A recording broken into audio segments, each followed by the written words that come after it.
الحمدللہ وکفا وسلام علی عبادہ الذین اصطفی اما بعد۔ حضرت عبداللہ بن عمرو بن العاص رضی اللہ تعالی عنہما یہ بتا رہے ہیں کہ نبی کریم سرور دو عالم صلی اللہ علیہ وسلم کی تشریف آوری سے پہلے تورات جو نازل ہوئی تھی اس میں سرکار دو عالم صلی اللہ علیہ وسلم کی کیا صفات مذکور تھیں، کیونکہ عبداللہ بن عمرو رضی اللہ تعالیٰ عنہ پچھلی کتابوں تورات اور انجیل وغیرہ بھی انہوں نے پڑھی ہوئی تھی، اس لیے بعض صحابہ کرام نے ان سے پوچھا تھا کہ آپ نے جو کتابیں پڑھی ہیں اور قرآن کریم میں یہ ذکر ہے کہ پچھلی کتابوں میں تورات اور انجیل میں بھی رسول کریم صلی اللہ علیہ وسلم کی تشریف آوری کی بشارتیں دی گئی ہیں اور آپ کی علامتیں بیان کی گئی ہیں، تو کیا صفات آپ نے دیکھی کہ تورات میں رسول کریم صلی اللہ علیہ وسلم کی مذکور ہیں؟ اس کے جواب میں انہوں نے اس تورات کی کچھ عبارت پڑھ کر سنائی تھی۔ اس میں سب سے پہلے تو یہ فرمایا گیا تھا کہ انت عبدی و رسولی، اللہ جل جلالہ رسول کریم سرور دو عالم صلی اللہ علیہ وسلم سے خطاب کرتے ہوئے فرماتے ہیں کہ تم میرے بندے ہو اور میرے رسول ہو۔ سمیتک المتوکل، میں نے تمہارا نام متوکل رکھا ہے، یعنی اللہ پر بھروسہ کرنے والا۔ ان دو جملوں کی تشریح میں نے پچھلے دو مجلسوں میں کی ہے، اللہ تعالیٰ اس کی فہم عطا فرمائے، اس پر عمل کی توفیق عطا فرمائے۔ پھر آگے رسول کریم صلی اللہ علیہ وسلم کے کچھ مزید اوصاف بیان فرمائے۔ سب سے پہلے تو فرمایا لیس بفظ ولا غلیظ، یعنی رسول کریم صلی اللہ علیہ وسلم نہ تو سخت گو ہیں اور نہ سخت دل ہیں۔ سخت گو کا معنی یہ کہ لوگوں کے ساتھ سخت کلامی کرنے والے، لوگوں کو ڈانٹ ڈپٹ کرنے والے، اور غلیظ کے معنی سخت دل، یعنی دل کے مزاج کے ہی سخت ہیں ہوں اور دل ہی سخت ہو، تو آپ کا دل بھی سخت نہیں اور زبان پر جو گفتگو آتی ہے وہ بھی سخت نہیں ہوتی، نرم گفتگو کرنے والے ہیں۔ یہ ایک بنیادی صفت بیان فرمائی رسول کریم صلی اللہ علیہ وسلم۔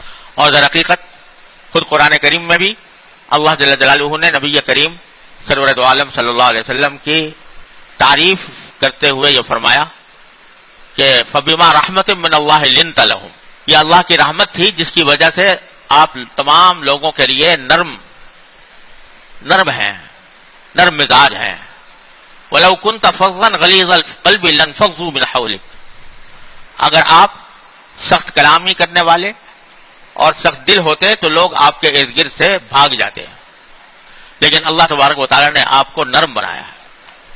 یہ نرمی سرکار دو عالم صلی اللہ علیہ وسلم کی ایک ایسی بنیادی صفت تھی جس کا قرآن کریم میں بھی ذکر فرمایا اور اس کی تعریف بھی فرمائی، اور یہ سرکار دو عالم صلی اللہ علیہ وسلم کی ایک عظیم سنت بھی ہے کہ آدمی اپنے برتاؤ میں، دوسروں کے ساتھ برتاؤ میں نرمی کا معاملہ کرے، سخت نہ ہو، یہاں تک کہ دشمنوں کے لیے بھی، دشمنوں سے بھی جب بات چیت کرنے کی نوبت آئے تو سختی نہ کرے، نرمی کا برتاؤ کرے۔ قرآن کریم نے بھی جب حضرت موسیٰ اور حضرت ہارون علیہ السلام کو فرعون کے پاس بھیجا تو فرعون کے پاس بھیجتے ہوئے جو نصیحت فرمائی اللہ تبارک و تعالیٰ نے وہ یہ فرمایا کہ قولا لہ قولا لینا، ان سے نرمی کے ساتھ بات کرنا، فرعون سے بات کرنا نرمی کے ساتھ۔ اب آپ اندازہ لگائیے کہ فرعون جو ہے وہ جو خدائی کا دعوے دار ہے اور اتنا سرکش ہے کہ وہ کسی دوسرے کی بات ماننے کے لیے بھی تیار نہیں ہوتا، اور جس کے بارے میں اللہ تعالیٰ کے علم میں ہے کہ وہ کبھی ایمان لائے گا نہیں، اس کے باوجود حضرت موسیٰ اور حضرت ہارون علیہ السلام کو یہ تاکید فرمائی کہ قولا لہ قولا لینا، اس سے جا کر نرمی سے بات کرنا، اور ساتھ ہی یہ بھی فرمایا کہ لعلہ یتذکر او یخشی، اس امید پر تم نرمی سے بات کرنا کہ شاید وہ نصیحت قبول کر لے، شاید اس کے دل میں خدا کا خوف پیدا ہو جائے۔ حالانکہ اللہ تبارک و تعالیٰ کے علم ازلی میں یہ بات تھی کہ وہ ایمان لانے والا نہیں ہے، نصیحت قبول کرنے والا نہیں ہے، خدا کے خوف سے بالکل عاری ہے، اس کے باوجود حضرت موسیٰ اور حضرت ہارون علیہ السلام کو یہ فرمایا کہ تمہارے دل میں یہ امید ہونی چاہیے کہ جب کسی سے بات کرنے جاؤ، تبلیغ کی بات ہو، دعوت کی بات ہو، تو تمہارے دل میں امید یہ ہونی چاہیے کہ وہ شاید میری بات مان لے، لہذا نرمی ہی کا قیام کرنا. فرعون کے مقابلے میں بھی نرمی. ہمارے حضرت والد ماجد قدس اللہ تعالیٰ سرہ فرمایا کرتے تھے کہ آج تم حضرت موسیٰ اور حضرت ہارون علیہ السلام سے بڑے مصلح نہیں ہو سکتے، اور تمہارا مقابل فرعون سے بڑا گمراہ نہیں ہو سکتا. جب وہاں ان کو یہ نصیحت کی جا رہی ہے کہ نرم بات کرنا، تو ہم تم کس شمار قطار میں ہیں. لہذا نرمی یہ ایک عظیم سنت ہے نبی کریم صلی اللہ علیہ وسلم کی، بلکہ انبیاء کرام علیہ السلام کہ آدمی جب بات کرے تو نرم بات کرے. حدیث میں آتا ہے کہ یہودی تو ہمیشہ سے شرارتیں کرتے رہتے تھے، نبی کریم صلی اللہ علیہ وسلم کے ساتھ بھی بڑی طرح طرح کی شرارتیں کرتے تھے. تو ایک شرارت ان کی یہ تھی کہ مسلمان جب کسی کو سے ملتے ہیں تو کہتے ہیں السلام علیکم ورحمۃ، السلام علیکم کہتے ہیں. اب وہ یہودی جو تھے وہ جب کسی مسلمان سے ملتے، یہاں تک کہ نبی کریم صلی اللہ علیہ وسلم سے ملتے، تو کہتے ہیں السلام علیکم، لام بیچ میں سے کھا جاتے تھے، السلام علیکم. اور سام کے معنی، سلام کے معنی تو ہے سلامتی، السلام علیکم کے معنی ہے تمہارے اوپر اللہ کی سلامتی اور اللہ تعالیٰ تمہیں سالم رکھے، سلامتی کے ساتھ رکھے. یہ دعا ہے بہت بڑی.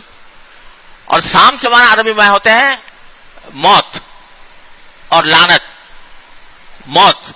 تو اس کے معنی السلام علیکم کے معنی ہوں گے کہ تمہارے اوپر موت آ جائے تمہیں، جو بد دعا بن جاتی ہے، اور لعنت کے الفاظ بن جاتے ہیں السلام علیکم.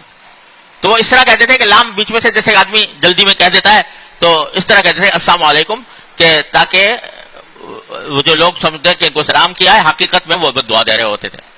یہ ایک شرارت تھی ان کی. اور یہاں سے یہ بھی سمجھ میں آتا ہے کہ بھائی جب ہم لوگ جو سلام کرتے ہیں تو ذرا اہتمام سے کیا کرو، صحیح طریقے سے الفاظ نکالا کرو، کیونکہ السلام علیکم کے بجائے اگر السلام علیکم کہہ دیا وہ الٹی بد دعا بن جاتی ہے. یہ یہودیوں کا کام ہے. مسلمان کا کام یہ ہے کہ جب سلام کرے تو السلام علیکم پورا واضح طریقے سے سلام کہے. غرض وہ اس طریقے سے شرارت کیا کرتے تھے. تو ایک مرتبہ ایک یہودی آیا اور اس نے نبی کریم صلی اللہ علیہ وسلم کو السلام علیکم کہا. تو حضرت عائشہ صدیقہ رضی اللہ تعالی عنہ اس وقت تک شاید پردے کے احکام نہیں آئے تھے، تو اس لیے حضرت عائشہ صدیقہ رضی اللہ تعالی عنہ موجود تھیں. انہوں نے جواب میں کہہ دیا کہ علیکم السلام واللعنہ، الٹا اس کا جواب دیا کہ یہ سام یعنی موت کی جو بد دعا دے رہے ہو تمہارے اوپر ہو، یہ موت اور لعنت. تو نبی کریم صلی اللہ علیہ وسلم نے فرمایا کہ کیا ضرورت تھی تمہیں یہ جواب دینے کی. تو انہوں نے حضرت عائشہ نے کہا کہ آپ نے سنا نہیں، انہوں نے السلام علیکم نہیں کہا بلکہ السلام علیکم کہا، جو بد دعا دی. تو یہ شرارت کر رہے ہیں تو اس لیے میں نے اس کا جواب دیا. تو حضرت نبی کریم صلی اللہ علیہ وسلم نے فرمایا کہ تم کیوں اپنی زبان خراب کرو، تم نے سنا نہیں؟ میں نے ان سے صرف ایک بات کہی، علیکم علیکم، یعنی علیکم السلام بھی نہیں، سام بھی نہیں، بس کہہ دیا علیکم، کہ جو کچھ تم ہمارے لیے مانگ رہے ہو وہ تمہارے اوپر ہو. تو اور پھر فرمایا کہ تم نے کبھی مجھے دیکھا کہ میں نے کبھی کسی کے ساتھ کوئی سخت کلمہ بولا ہو؟ اب یہ علیکم السلام واللعنہ یہ تو سخت کلمہ ہے، تو کبھی تم نے مجھے دیکھا کہ میں نے کوئی سخت کلامی کی ہو کسی کے ساتھ؟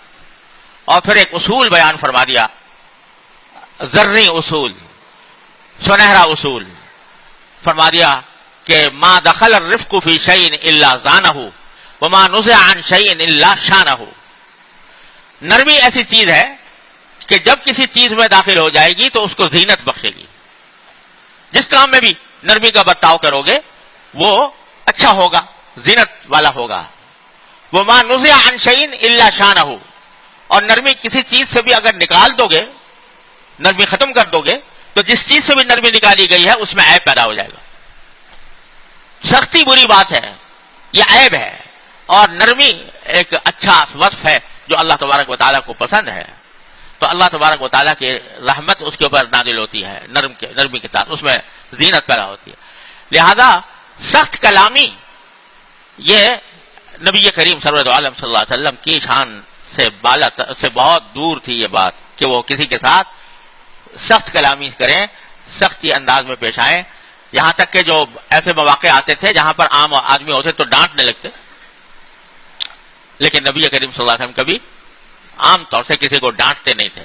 اگر کچھ سمجھانا ہوتا تو نرمی سے، محبت سے، پیار سے سمجھاتے، لیکن ڈانٹنے کا انداز نبی کریم صلی اللہ علیہ وسلم کا نہیں تھا.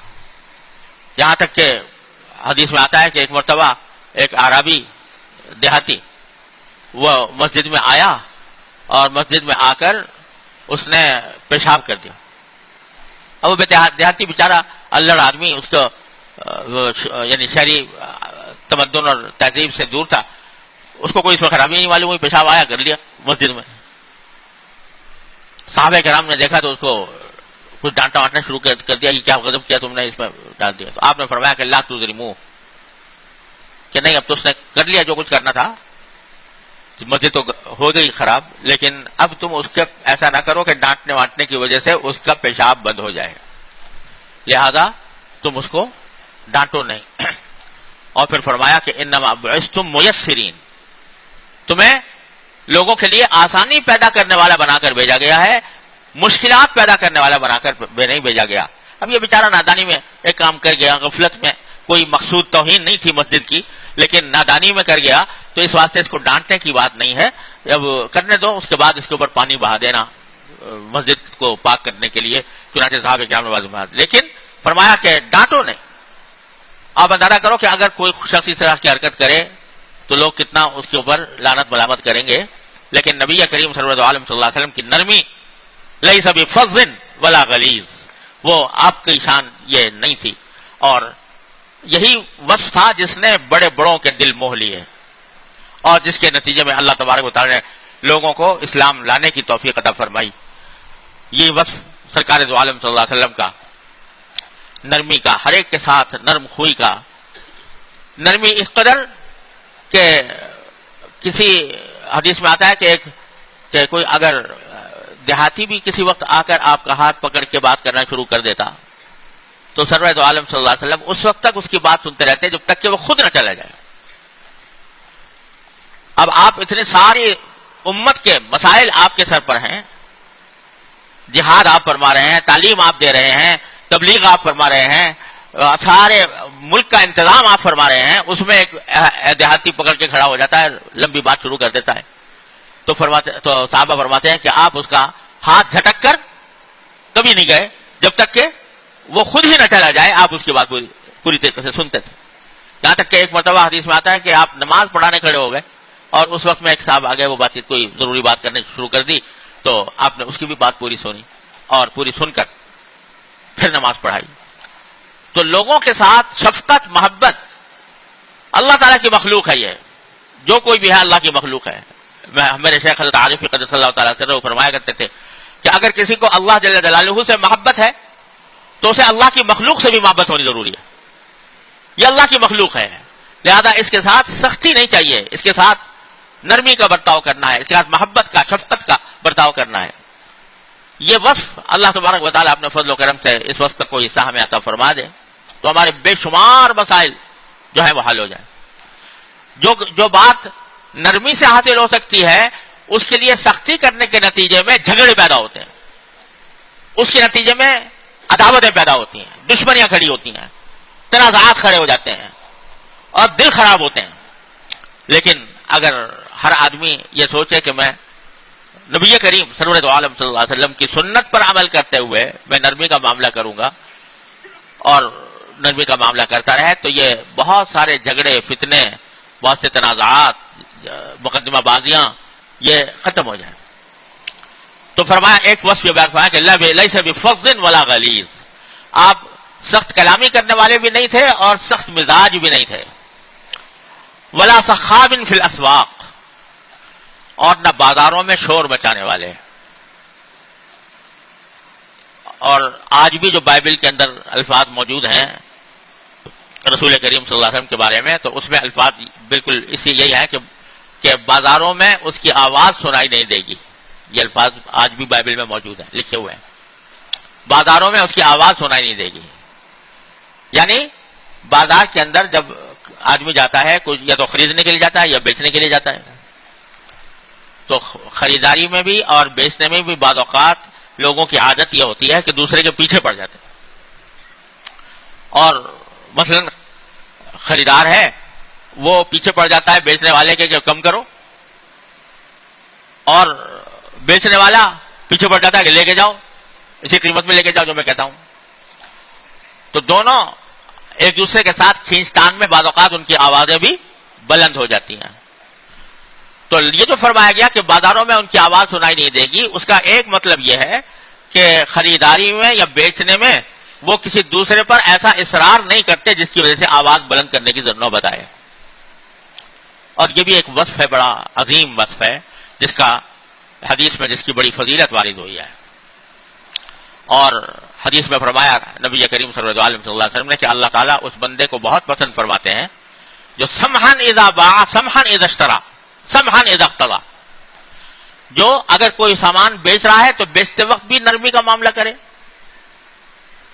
اور خرید رہا ہے تو خریداری کے وقت میں بھی نرمی کا معاملہ کرے، اور اپنا کوئی حق مانگ رہا ہے تو حق مانگنے میں بھی نرمی کا معاملہ کرے. ایسے شخص کو اللہ تبارک و تعالیٰ بہت پسند فرماتے ہیں. یعنی بیچ رہا ہے تو یہ نہیں کہ بس قسم کھا کے بیٹھ گیا کہ میں کسی کے لیے بھی کوئی رعایت نہیں کروں گا، بلکہ اگر کہیں موقع آیا کسی کے لیے رعایت کرنے کی ضرورت ہوئی تو رعایت بھی کر دی بیچنے والا. اور خریدنے والا نرمی یہ نہ ہو کہ وہ پیسے پر جان دے رہا ہے اور سر کے اوپر مسلط ہو گیا بیچنے والے کے کہ میں تو کم کرو ضرور کم کرو، اور اتنا مسلط ہو گیا کہ آخر میں بیچارے نے سوچا کہ اس کو بلا کو ٹالو کسی طرح، لیکن پیسے کم ہو جائیں لیکن یہ بلا تو ٹلے. ایسا کرنا تو حرام ہی ہے بالکل.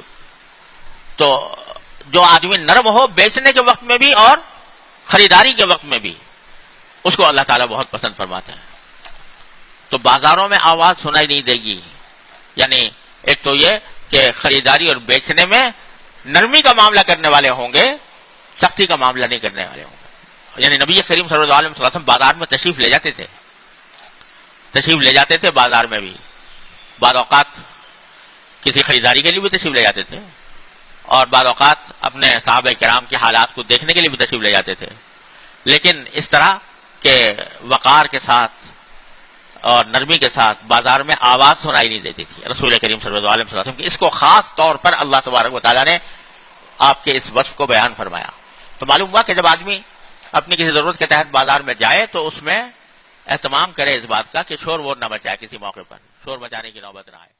اس بیان کا حاصل یہ ہے کہ حضرت عبداللہ بن عمر رضی اللہ تعالی عنہ، جو کہ سابقہ آسمانی کتابوں کا بھی علم رکھتے تھے، وہ فرماتے تھے کہ ان کتابوں میں نبی کریم صلی اللہ علیہ وسلم کی جو نشانیاں بیان ہوئی ہیں، ان میں سے ایک نشانی یہ ہے کہ آپ صلی اللہ علیہ وسلم سخت گو اور بدگوئی کرنے والے نہیں ہوں گے.